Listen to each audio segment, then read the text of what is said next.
Hello everyone and welcome back to another AFK journey video. In this video we're going to be going through all of the top teams for the King Croaker Dream 1 boss. Let's begin with the most free to play friendly team from Rhaenys. So it will be Pink Twin on the right, Blue Twin on the left, Shamira and Bonnie on the Sailor Bond, Thorin Soul Pacting the Bonnie, Damon buffing up Shamira with the Blood Moon spell. Heroes which a lot of people would have built up on their account, and that is why it's a good free to play alternative.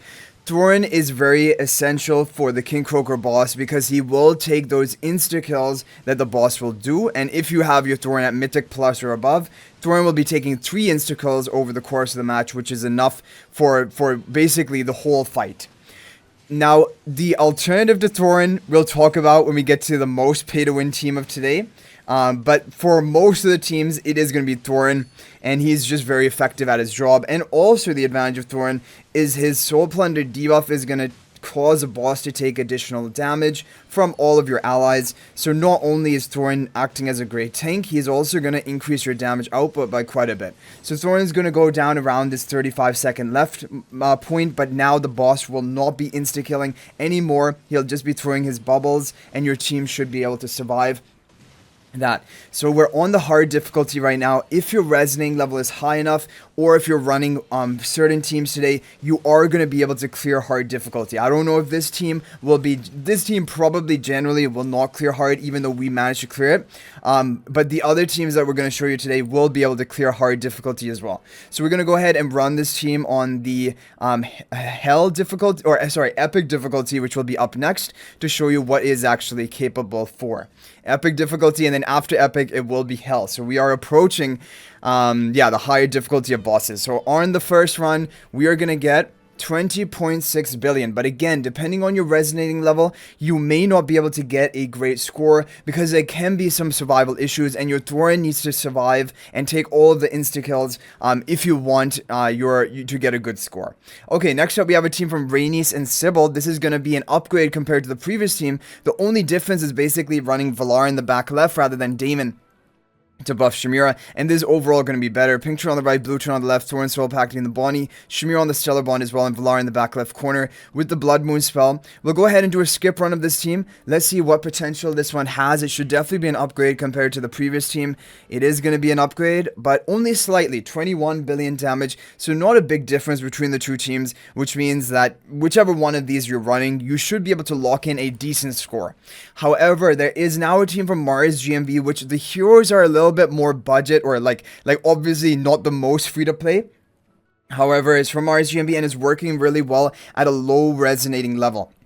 So if you have Rhaenyra at Mythic Plus, if you have Zany built, I don't know exactly how much you would need for her. I would think Mythic Plus or above minimum.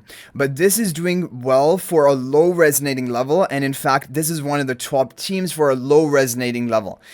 So Pink Twin on the right, Blue Twin on the left, Shamira on the Stellar Bond, Thorin Soul Pacting the Shamira, Rhaenyra going to position swap Shamira, and then you have Zany on the right with the 2 turrets with the Blood Moon spell. So this is an interesting team. I just want to watch it in action to see exactly what is happening. Then we will skip as well. So Zany's turrets, they're going to deal some additional damage, and also, kind of I guess more importantly, they're going to take some of these bubble attacks of the boss. But because Zany is taking a lot of these bubbles, and even Rhaenyra takes them, I don't know, I feel like you would maybe need your Zany to be at least somewhat ascended so she can take these, because when you see this here, basically everyone is dying, and now all that is left is going to be Zany and Shamira. But I guess these 2 heroes is going to be enough to actually get good damage. And the thing is, even if your Zany died here, her actual placeable tower would still be here and still be dealing a bit of bonus damage. And then it will just come down to Shamira.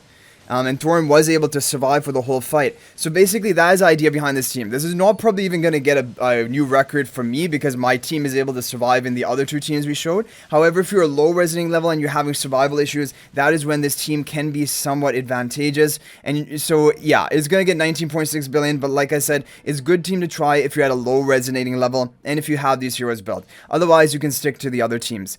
Okay, next up we have a team from Frosty. So this is a team from Frosty. It is a no Valar team, but a Rhaenyra Mythic Plus team. Again, a good budget option. Pink Twin on the right, Blue Twin on the left, Thorin Soul Pacting Shamira, Bonnie on the Stellar Bond, and Rhaenyra to position swap the Shamira with the Blood Moon spell.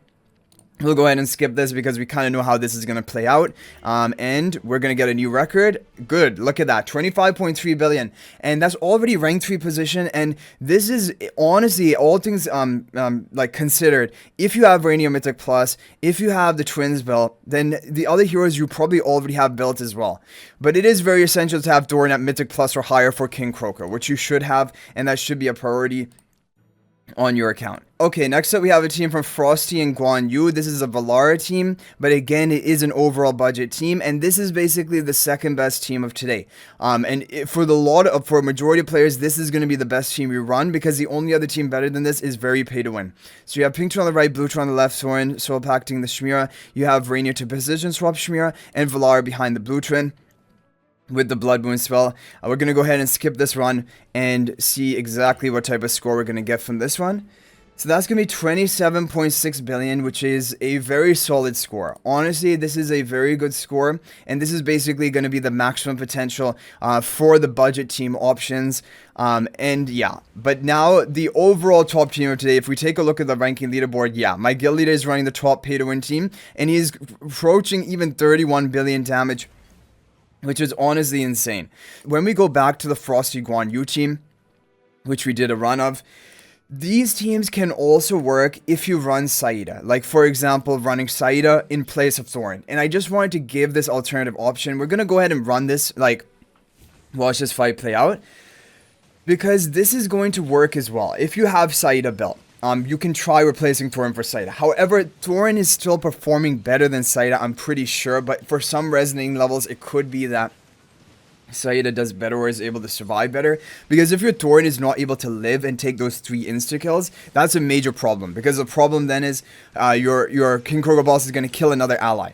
You need Thorin to take 3 insta-kills, which means Thorin needs to be Mythic Plus or above, and he needs to be able to survive until those insta-kills go off and use all of his 3 lives on those insta-kills. That is the only way to be effective.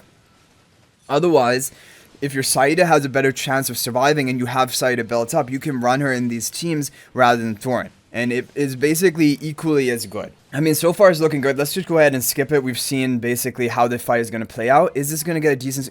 yeah, it's going to get even, I believe, slightly higher than the Thorin version. So definitely you can run Saida rather than Thorin. Just replace Thorin in the same team position of the team and just have Saida there instead. And you can get a slightly higher score, and maybe it can help with your survival. But this is only if you have Saida built. So this is, of course, a very pay-to-win option. So the top team of today is going to be a team from Becky and the VN server. And this is using Saida, Alicet, and so, of course, very pay to win. And you have the blue turn on the right, pink turn on the left. Rainier going to position swap the Chimera. Saida in front of Rainier, and then Alicet behind the blue twin. Yeah, but this is the team which is getting the top scores if you have these heroes built. But, I mean, you need to have really... Alicet would need to be Supreme Plus, Rainier Mythic Plus, and Saida, I don't know exactly how much is required from her. That's one thing I would like to figure out, exactly what level of Ascension is needed for Saida. Because Saida can also function, you know, in the Thorin teams that we showed up to this point. You can technically also use Saida in those teams instead of Thorin, because they kind of do the same job, which is just to take the insta-kills of the boss. However, for most people, Thorin is going to be better as long as your Thorin is able to survive. But yeah. Okay, so Saida's actually activation of those blood spikes, I don't think that does anything to the boss because the boss is unaffected, so she will never be able to trigger that damage, unfortunately. So Saida is just basically a tank. And we can see from the damage output chart at the end exactly how much she deals. But most of her damage is just going to be going to be very minor. And she's just tanking the insta-kills of the boss. But she tanks them very effectively. Okay, Twins got a little bit low on health there. 9 seconds left. We're about to break a new record. And we have plenty of time to try and get up to that 30 billion. Because this team can get over 30 billion, as you guys saw. The only issue for us is that we don't have... Okay, we got 30.2 billion on the first run, which I'm pretty happy with. Because the thing which is holding us back is that we don't have the Paragon 4 Alicet, like my guild leader has, who has hit the 31 billion. And this is overall very good. As you see, Saida is hardly doing any damage. It's just Chimera and Alicet. They're your 2 major damage dealers. And still, a lot of the damage is just from Chimera. Okay, so let's go ahead and do some skip runs and see what is going to be the potential of this team. If we can get any new records. Maybe we got pretty lucky on our first hit. I was just hoping for a bit over 30 billion damage. I don't know if we can get a new record here. But anyway, guys, that's going to be it for the top teams of today. Hopefully it's helpful. If there's any other team that worked for you, feel free to share it in the comment section. But thanks for watching. If you guys are not already a member of my AFK Journey Discord server, please join that. There's a link to that in the description of this video. Also, if you're thinking about making a purchase in AFK Journey, please use my affiliate link for the official Farlight store. There is a link to that in the description of this video in a pinned comment. This is the best way you can support me and also gain 5% bonus dragon crystals on your purchase. So thanks for watching. I'll hopefully see you in the next video. And until then, everyone, peace out for now.